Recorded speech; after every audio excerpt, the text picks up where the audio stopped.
एक बार सब लोग जोर से, पूरे दिल से, दोनों मुट्ठी बंद करके, हाथ ऊपर करके जोर से बोलेंगे, भारत माता की, भारत माता की, इनकलाब, इनकलाब, वंदे वंदे, जय जोहर, जय जोहर, बिरसा मुंडा अमर रहे, बिरसा मुंडा अमर रहे। आज इतनी भारी संख्या में आए हुए सभी भाइयों, बहनों, माताओं, बुजुर्गों, बच्चों, आप सब लोगों को मेरा नमस्कार, सबको मेरा प्रणाम। केम छो? मजामा? मुझे गुजरात के लोगों से इतना प्यार मिल रहा है, इतना प्यार मिल रहा है, जहां भी जाते हैं। आज मेरे को भी पुलिस वाला एक बता रहा था, यहां पे 1.5 लाख लोगों का भी 1.5 लाख लोग आए हुए हैं, यहां पे सामने 1.5 लाख लोग आए हुए हैं, और अपने से समय निकाल के सब लोग आए हैं, किसी को पैसे नहीं दिए, सब अपनी मर्जी से आए हैं। जैसे ये लोग पैसे देके इकट्ठे करते हैं, सब अपनी मर्जी से आए हैं, सब बदलाव के लिए आए हैं। मैं आप लोगों का बहुत बहुत आभारी हूं, दिल से आभारी हूं कि आप लोग इतना समय निकाल के आए हैं, इतने घंटे से यहां पे हमारा इंतजार कर रहे हैं, बैठे हुए हैं। आपको एक ही विश्वास दिलाना चाहता हूं, आपके प्यार का ऋण, एक एक ऋण चुकता कर देंगे जैसे ही सरकार बनी। आपको जितनी गारंटी देके जा रहे हैं, जितने वादे देके जा रहे हैं, एक एक वादा पूरा करेंगे। आपके बच्चों का भविष्य बनाएंगे। गुजरात के 6.5 करोड़ लोगों के साथ मिलकर एक नया गुजरात बनाएंगे। दोस्तों,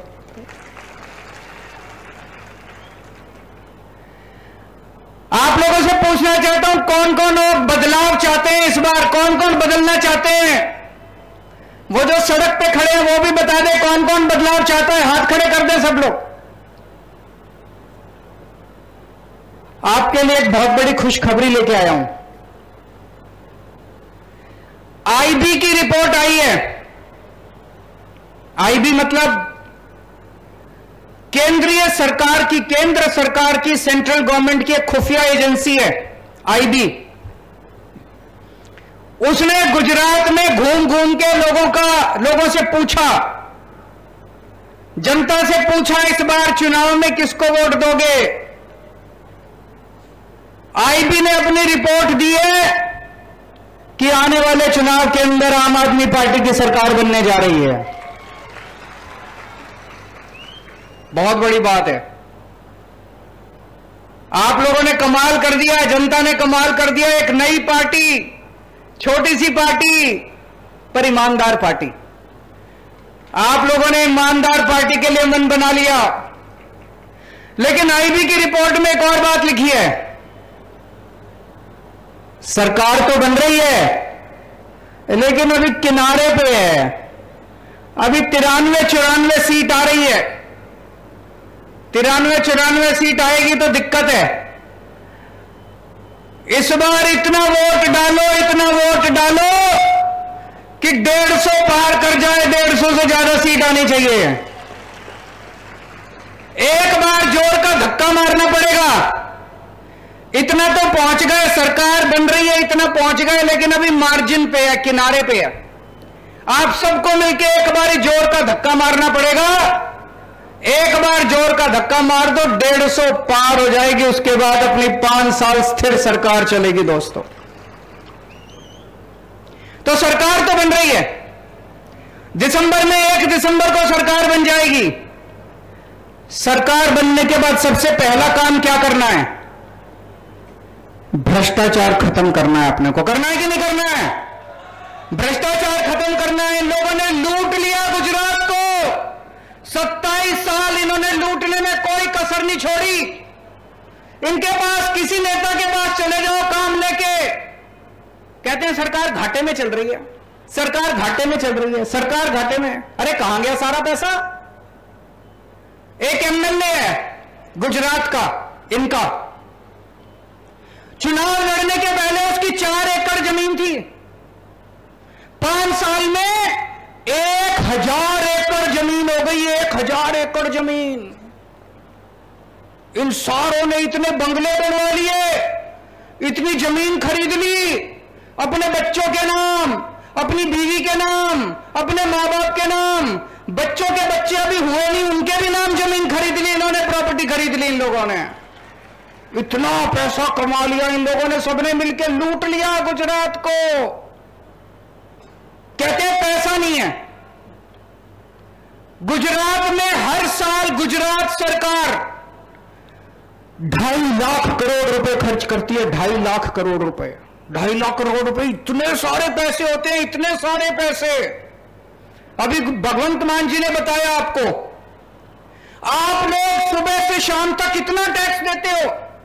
रोटी खाते हो तो टैक्स देते हो, मोबाइल इस्तेमाल करते हो तो टैक्स देते हो, दूध पीते हो टैक्स देते हो, छाछ पीते हो टैक्स देते हो, दही खाते हो टैक्स देते हो, माचिस इस्तेमाल करते हो टैक्स देते हो, चाय पत्ती पे टैक्स, हर चीज पे जनता टैक्स देती है। अरबों खरबों खरबों खरबों इतना रुपया इन्होंने इकट्ठा कर रखा है।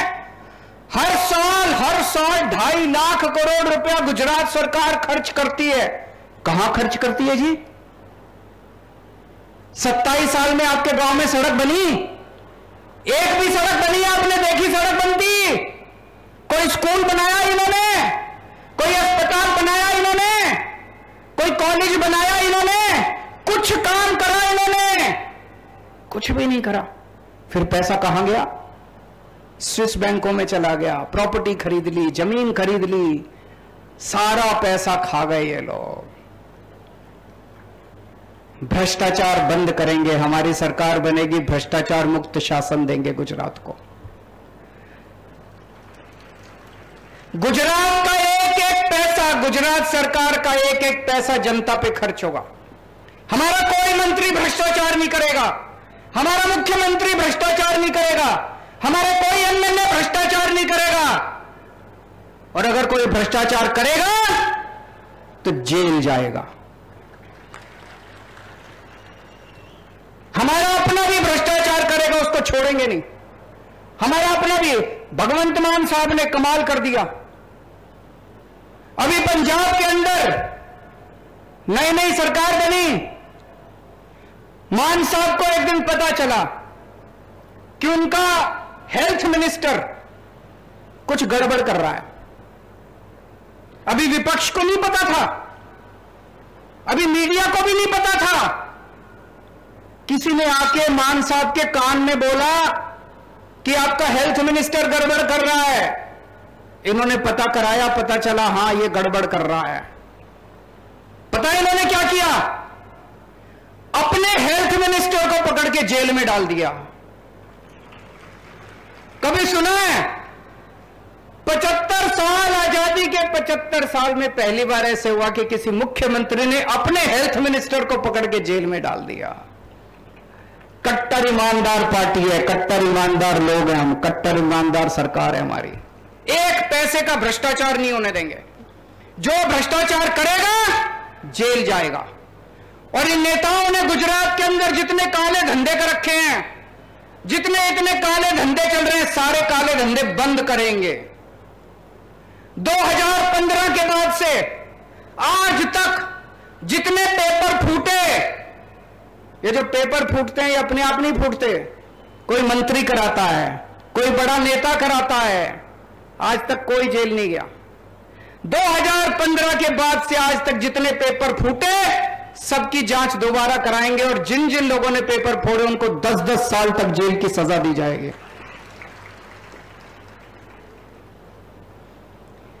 आप सरकारी विभाग में काम कराने जाते हो, आपको पैसे देने पड़ते हैं। देने पड़ते हैं कि नहीं देने पड़ते?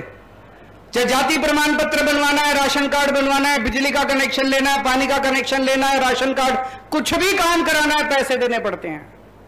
1 दिसंबर के बाद से आपके सारे काम बिना पैसे के होंगे, बिना रिश्वत के होंगे, कोई पैसा देने की जरूरत नहीं पड़ेगी। अभी जो यशुदान भाई ने बताया, आपको लग रहा होगा वैसे ही फेंक रहा है यशुदान, झूठ बोल रहा है। दिल्ली में हमने एक व्यवस्था कर दी, अब एक एक करके हम सरकारी दफ्तर पे ताला लगाते जा रहे हैं, बंद करते जा रहे हैं। अब आपको अपना काम कराने के लिए सरकारी दफ्तर जाने की जरूरत नहीं है।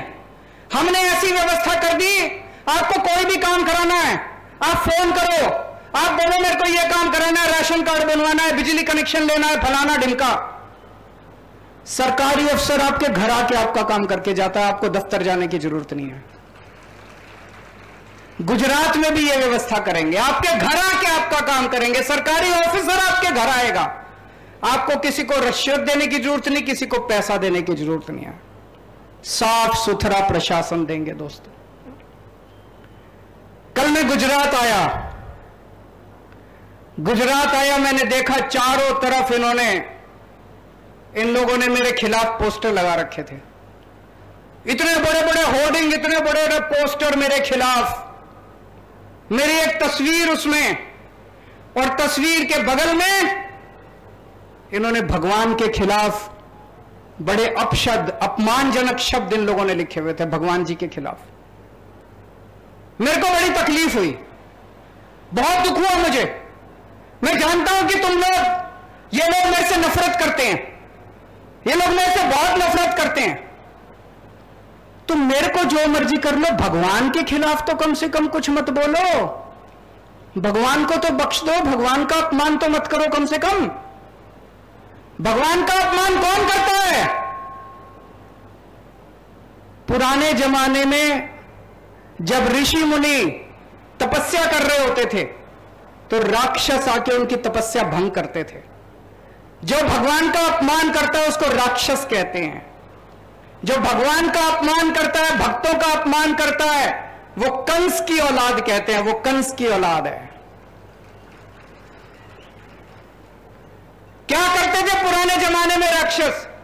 किसी भी गांव में घुस जाते थे, गुंडागर्दी करते थे, महिलाओं को छेड़ते थे, बलात्कार करते थे। ये जितने आजकल गुंडागर्दी कर रहे हैं, भगवान का अपमान कर रहे हैं, भगवान के खिलाफ गंदी भाषा इस्तेमाल कर रहे हैं, ये लोग ये गुंडागर्दी कर रहे हैं, महिलाओं को छेड़ते हैं, लोगों को पीटते हैं, ये लोग, ये कंस की औलाद है, ये राक्षसों की औलाद है। मैं हनुमान जी का भक्त हूं, हनुमान जी का कट्टर भक्त हूं मैं। हनुमान जी की बड़ी कृपा है मेरे ऊपर। और इन लोगों को बता दूं, मेरा जन्म जन्माष्टमी के दिन हुआ था। जिस दिन मैं पैदा हुआ उस दिन जन्माष्टमी थी, श्री कृष्ण जन्माष्टमी। बचपन में मेरी दादी मुझे घर में प्यार से, मेरा घर का नाम कृष्ण था, और भगवान श्री कृष्ण का भी अपार आशीर्वाद है मुझे। उन्होंने स्पेशल काम देके भेजा है, इन कंस की औलादों का सफाया करना है, इन राक्षसों का सफाया करना है। आज के जमाने के जो राक्षस हैं, इनका सबका सफाया करना है। दोस्तों, जनता जनार्दन होती है, जनता भगवान होती है। आपका साथ चाहिए, आप मेरे साथ मिलकर भगवान का काम पूरा करेंगे, इन राक्षसों का सफाया करेंगे। जनता को सुकून दिलाना है, जनता के सुख शांति लेके आनी है, इन राक्षसों का सफाया करना है दोस्तों, भ्रष्टाचारियों का सफाया करना है, गुंडागर्दी करने वाले, भगवान का अपमान करने वाले लोगों का सफाया करना है।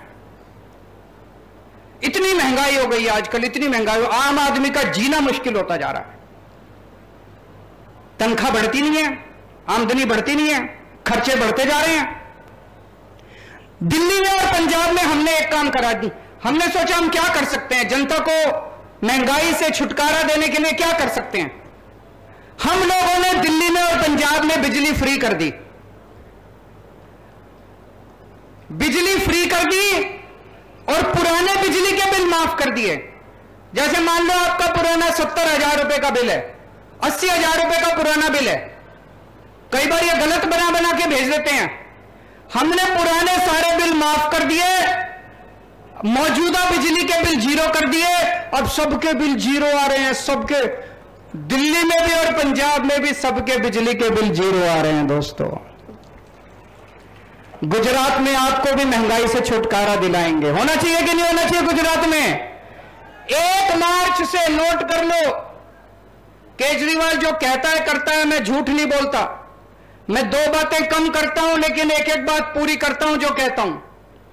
1 मार्च से गुजरात के हर परिवार, गुजरात के सभी लोगों का जीरो बिजली का बिल आने लगेगा। पुराने सारे बिल माफ कर देंगे और नए बिजली के बिल आना बंद हो जाएंगे।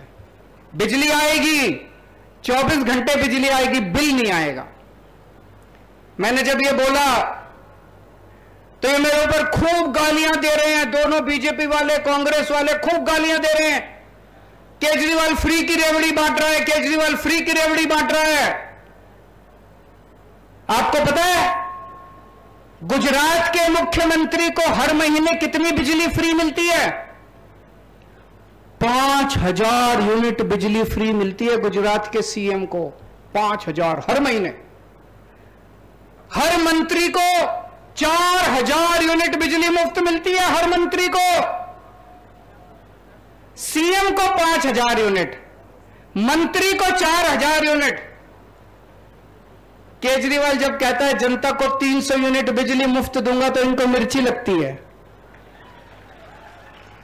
जनता को बिजली मुफ्त मिलनी चाहिए कि नहीं मिलनी चाहिए? सीएम को मुफ्त मिलती है, मंत्री को मुफ्त मिलती है, तो जनता को भी मिलनी चाहिए। क्यों नहीं मिलनी चाहिए जनता को मुफ्त बिजली? जरूर देंगे। यहां जितनी महिलाएं बैठी हैं सबको कहना चाहता हूं, जिन जिन महिलाओं के बैंक अकाउंट नहीं है अपने बैंक अकाउंट खुलवा लेना। हमारी सरकार बनने के बाद 18 साल से ऊपर की हर महिला के अकाउंट में हर महीने 1-1 हजार रुपए हर महीना डलवाया करेंगे। होना चाहिए कि नहीं होना चाहिए? मैं ऐसी कई बेटियों को जानता हूं जो पैसे की कमी के कारण उनकी पढ़ाई छूट जाती है। उनके अकाउंट में 1000 रुपए जाएंगे तो उनकी पढ़ाई नहीं छूटेगी। वो बेटी अपना बेचारा अपना पढ़ाई पूरी कर लेगी। 1000 रुपए हर महिला को मिलेंगे। उसके 100 काम आते हैं महिला के, उसके काम पूरे होंगे। मैं सभी महिलाओं को कहना चाहता हूं, हमें तुम्हारे चिंता करवानी जरूर नहीं। तुम्हारो भाई आवी गयो छे।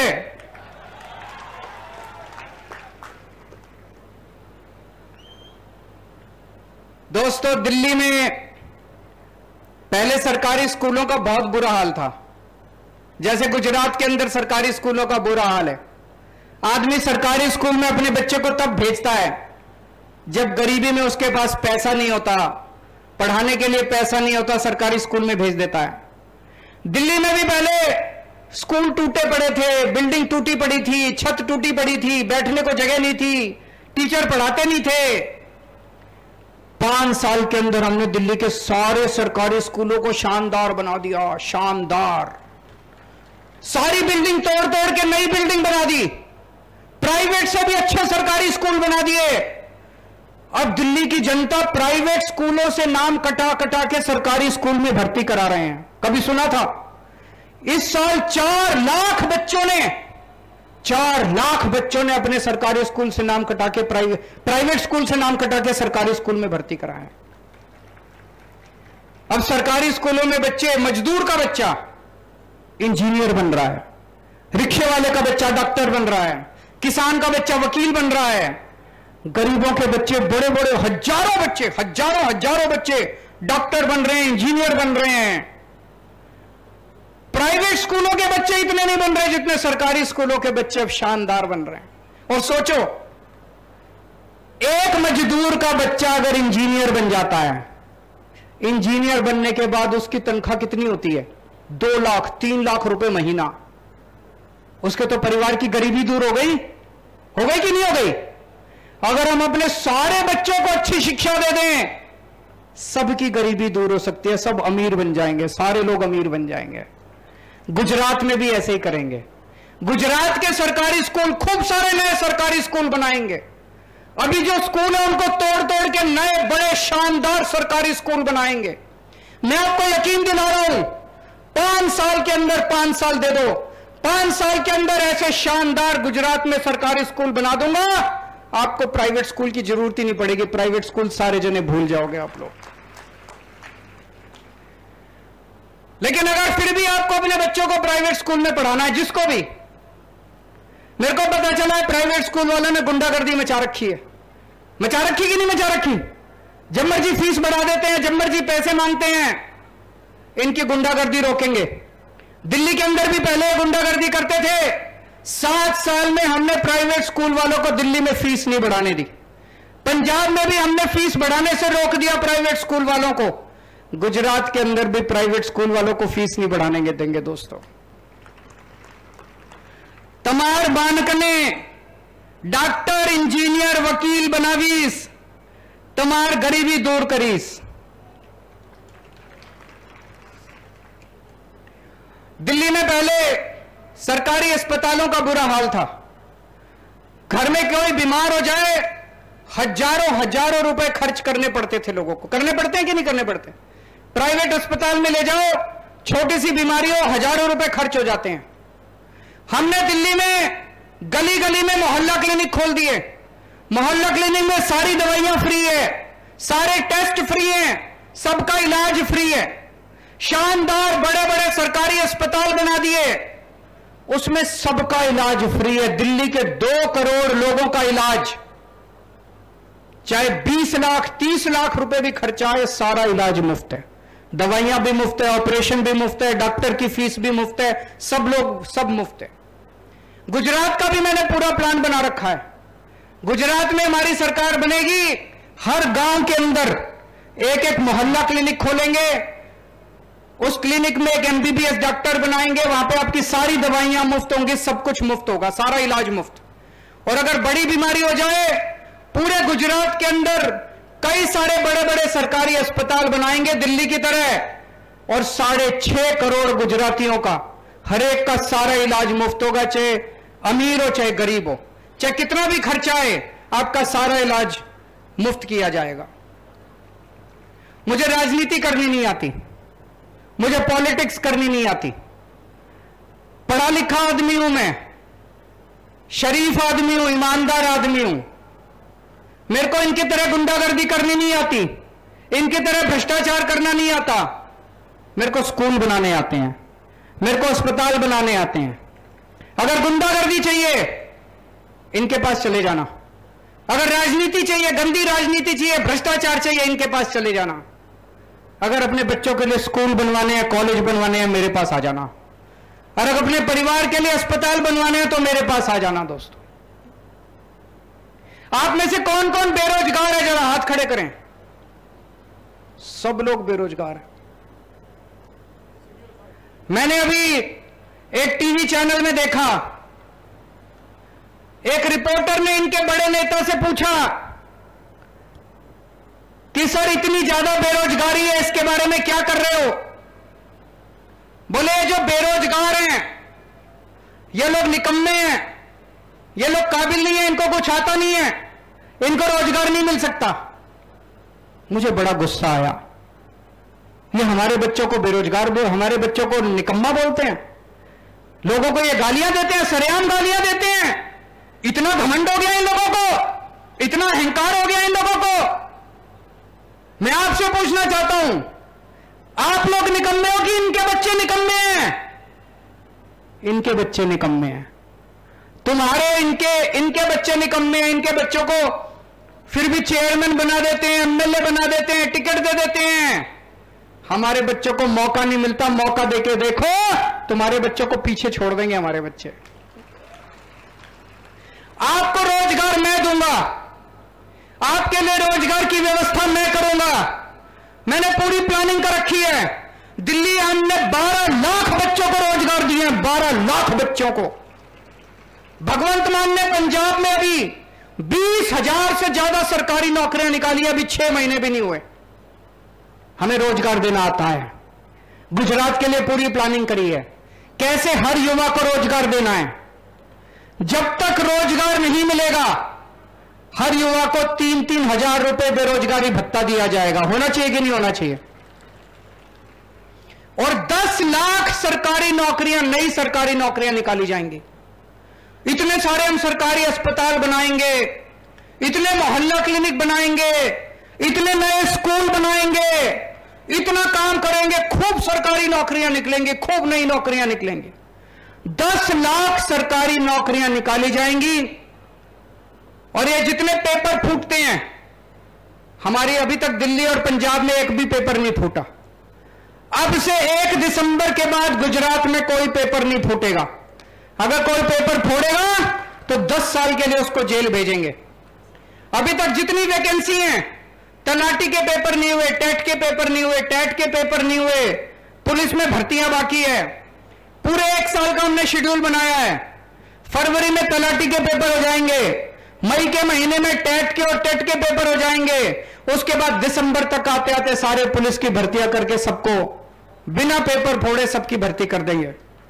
किसी को पैसे देने की जरूरत नहीं है, रिश्वत देने की जरूरत नहीं है। ये लोग कहते थे गुजरात की सड़कें बड़ी अच्छी हैं। हम लोग दिल्ली में बैठ के सोचते थे होंगी अच्छी। अभी मैं इतने दिनों से गुजरात घूम रहा हूं, सब जगह सड़कें टूटी पड़ी हैं, सब जगह। जनता की पहली डिमांड है कि हमारी सड़कें ठीक करा देना। दोस्तों, भ्रष्टाचार खत्म करेंगे, खूब पैसा बचेगा, खूब पैसा बचेगा, और आपकी सड़कें ठीक कराएंगे। जो सबसे जरूरी सड़कें हमें बता देना, जो जरूरी वाली सड़कें हैं 6 महीने में ठीक करा देंगे, और बाकी बची हुई 3 से 4 साल के अंदर एक एक सारी सड़कें ठीक कराएंगे। यहां पे बहुत सारे किसान भाई आए हुए हैं। किसान की सबसे बड़ी समस्या होती है, पैसा लगा के, खून पसीना बहा के अपनी फसल उगाता है, और जब फसल बेचने जाता है मंडी में, बाहर बेचने जाता है बाजार में, तो उसको कोई भी पूरा दाम देने के लिए तैयार नहीं होता। औने पौने दाम में वो अपनी फसल बेच के आ जाता है। किसान कर्जे में डूब जाता है और फिर आत्महत्या कर लेता है। किसानों को फसलों का पूरा दाम दिलाएंगे। अगर उसको पूरे दाम मंडी में नहीं मिलेंगे, मार्केट में नहीं मिलेगी, तो सरकार उसकी सारी फसल खरीदेगी, हम खरीदेंगे उसकी सारी फसल एमएसपी के दाम पे। शुरुआत करेंगे 5 फसलों से, गेहूं, चावल, चना, मूंगफली, कपास। इन 5 फसलों पे अगर किसान को मार्केट में एमएसपी का दाम नहीं मिलता, तो सरकार के पास आ जाए, सरकार उसकी सारी फसल एमएसपी के दाम पे खरीद लेगी। पंजाब में भी करके दिखाया है। पंजाब में हमने 5 फसलों के ऊपर एमएसपी दे दी, गेहूं, चावल, कपास, नरमा, मूंग दाल। पंजाब में दे दी। गुजरात में 5 फसलों से शुरू करेंगे, और धीरे धीरे करते करते 1-1 साल में, 2-2 साल में और नई फसलें जोड़ते जाएंगे। पर किसानों को फसलों का पूरा दाम दिलाएंगे, और अगर किसानों को फसलों का पूरा दाम मिल गया, कोई किसान आत्महत्या नहीं करेगा, उसके बाद उसके पास पैसे की कमी नहीं बचेगी। आज किसानों को बिजली कभी रात को आती है, कभी 1 घंटा आती है, कभी 2 घंटा आती है। दोपहर के टाइम में हर किसान को 12 घंटे बिजली का प्रावधान करेंगे। आज सिंचाई की व्यवस्था का बुरा हाल है। नर्मदा का पानी आज भी अलग अलग इलाकों में नहीं पहुंचा।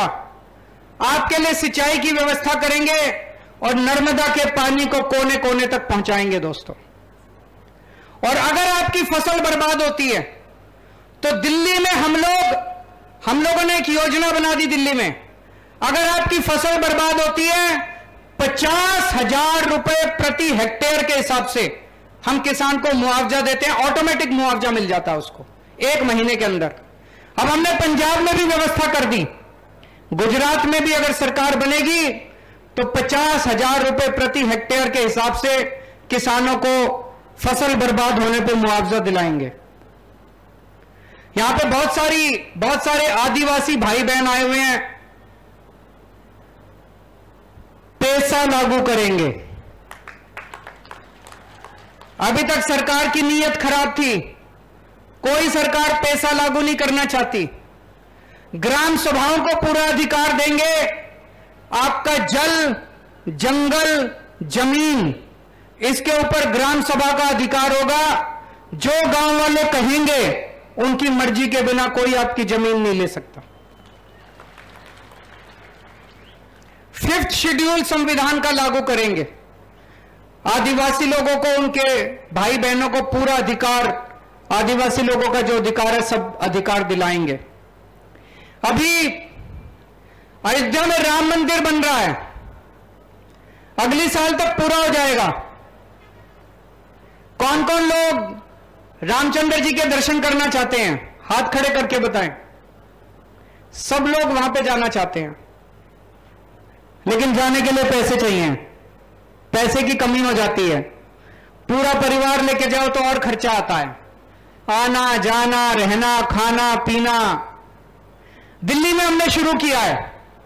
दिल्ली में अभी हम रामलला के दर्शन करवाने के लिए लोगों को ले जाते हैं। सब कुछ फ्री है, सरकार देती है। आना जाना, रहना, खाना पीना। जब ट्रेन जाती है, स्पेशल ट्रेन जाती है दिल्ली से, मैं उन्हें छोड़ने जाता हूं स्टेशन पे।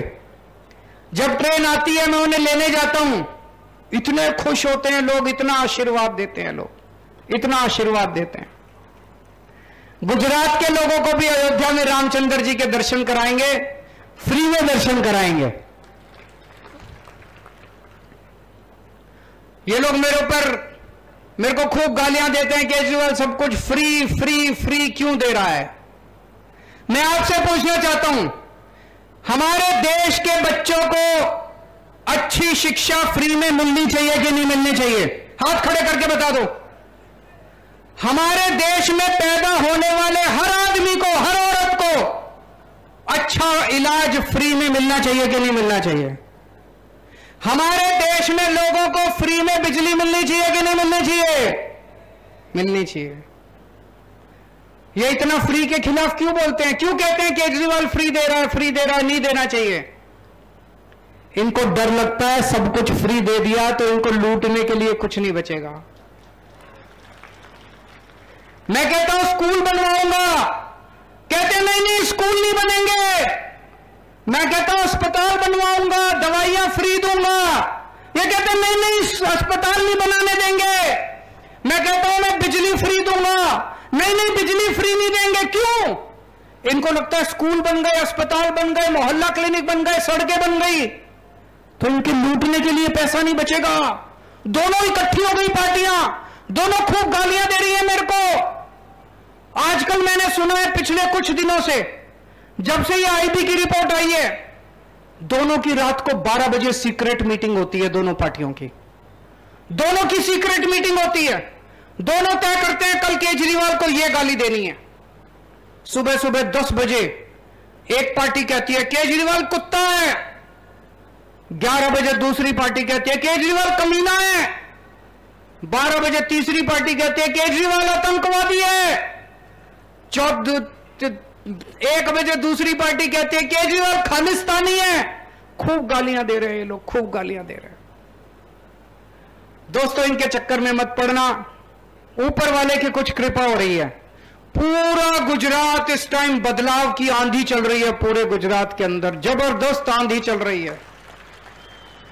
भगवान ने झाड़ू चलाने शुरू कर दी है। भगवान झाड़ू चला रहा है ऊपर से। कुछ तो प्रभु की दिव्य शक्ति है कोई, जो इस समय पूरे गुजरात के अंदर घूम घूम के जनता का मन बदल रही है। दोस्त जबरदस्त हो रहा है पूरे गुजरात के अंदर। अब कांग्रेस को वोट मत दे देना। कांग्रेस को वोट देने का मतलब है वोट खराब करना। सर्वे में कांग्रेस की 10 से भी कम सीट आ रही हैं और ये 10 भी चले जाएंगे बीजेपी में चुनाव के बाद, वो भी नहीं बचने वाले। कांग्रेस को वोट देना बिल्कुल बेकार है। कांग्रेस को वोट देके अपना वोट खराब मत करना। और इनका 27 साल का अहंकार तोड़ना इस बार। इनको इतना घमंड हो गया, इनको इतना घमंड हो गया है। बहुत सारे बीजेपी के नेता मिलते हैं, बहुत सारे बीजेपी के कार्यकर्ता मिलते हैं, अंदर खाने बोलते हैं सर कुछ करो, इस बार हराओ इनको। बीजेपी वाले हराना चाहते हैं बीजेपी वालों को। भगवान ने झाड़ू चलानी शुरू कर दी है। भगवान झाड़ू चला रहा है ऊपर से। कुछ तो प्रभु की दिव्य शक्ति है कोई, जो इस समय पूरे गुजरात के अंदर घूम घूम के जनता का मन बदल रही है दोस्तों, जबरदस्त हो रहा है पूरे गुजरात के अंदर। अब कांग्रेस को वोट मत दे देना। कांग्रेस को वोट देने का मतलब है वोट खराब करना। सर्वे में कांग्रेस की 10 से भी कम सीट आ रही हैं और ये 10 भी चले जाएंगे बीजेपी में चुनाव के बाद, वो भी नहीं बचने वाले। कांग्रेस को वोट देना बिल्कुल बेकार है। कांग्रेस को वोट देके अपना वोट खराब मत करना और इनका 27 साल का अहंकार तोड़ना इस बार। इनको इतना घमंड हो गया, इनको इतना घमंड हो गया है। बहुत सारे बीजेपी के नेता मिलते हैं, बहुत सारे बीजेपी के कार्यकर्ता मिलते हैं, अंदर खाने बोलते हैं सर कुछ करो, इस बार हराओ इनको। बीजेपी वाले हराना चाहते हैं बीजेपी वालों को, कहते हैं सर कुछ करो, इस बार हराओ इनको। मैं सारे बीजेपी के कार्यकर्ताओं से कहना चाहता हूं, सारे बीजेपी के नेताओं से, जो जो बीजेपी को हराना चाहते हैं, मैं जानता हूं आपको डर है, आप बीजेपी में ही रहो, लेकिन अंदर खाने बीजेपी को हराने का काम करो। अंदर खाने आम आदमी पार्टी के लिए काम करो। मुझे पता है किसी का बिजनेस है, किसी का धंधा है, आप हमारी पार्टी में आओगे, आपको तंग करेंगे, ये गुंडागर्दी करते हैं। आप हमारी पार्टी में आओगे, ये आपका बिजनेस खराब कर देंगे, आप वहीं रहो, बिजनेस खराब करने की जरूरत नहीं है, लेकिन अंदर खाने इनको हराने का काम शुरू कर दो, अंदर खाने से। और जितने कांग्रेस के कार्यकर्ता हैं, आपको डरने की जरूरत नहीं है, सारे अपनी पार्टी छोड़ के आम आदमी पार्टी में आ जाओ। अब अपनी पार्टी बाजी भूल जाओ।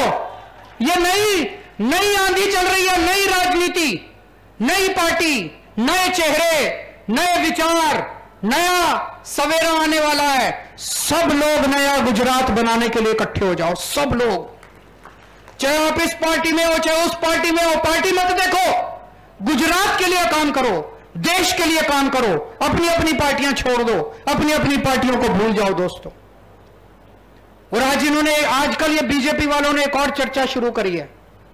अपने आप बोलते हैं, घूम घूम के कान में बोलेंगे यार केजरीवाल तो अच्छा है, पर इस बार नहीं आएंगे, अगली बार, इस बार नहीं आएंगे, अगली बार।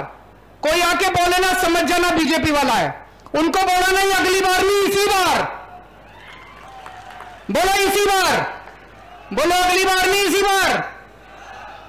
तो जो अगर आपको आके बोले कि अगली बार, वो समझ जाना बीजेपी वाला है, बदमाशी कर रहा है, उसको बोलना नहीं दोस्त, अगली बार नहीं, इसी बार। तो दोस्तों एक आखिरी धक्का मारना है, सब लोगों को एक काम अब करना है। यहां से बाहर निकलोगे आधे घंटे के अंदर, सब लोग अपना अपना व्हाट्सएप खोल लेना और व्हाट्सएप पे जितने नंबर हैं हर एक को एक मैसेज भेज देना कि मैं अपने बच्चों के भविष्य के लिए इस बार आम आदमी पार्टी को वोट दे रहा हूं।